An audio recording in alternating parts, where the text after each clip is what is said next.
Երեք անցած օրը այնպիսի տեսարաններ էին Երևանում, որ ուղղակի ես որպես նախկին նախագահ ամոթից տեղս չէի գտնում։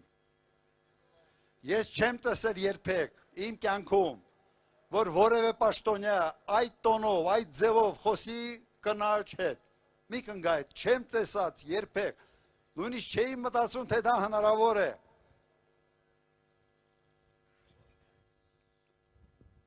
Եվ այդ մարդիկ ասում են, որ տանում են մեզ դեպի պայծառ Եվրոպա։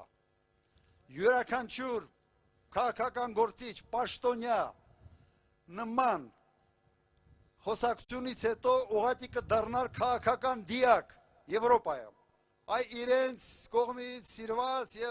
եւ քարոզված Եվրոպայում։ Կրկնեմ, կդառնար քաղաքական դիակ։ Եվրոպայում ունիտազները ավելի մաքուր են, քան սրանց բերանի խոսույթը։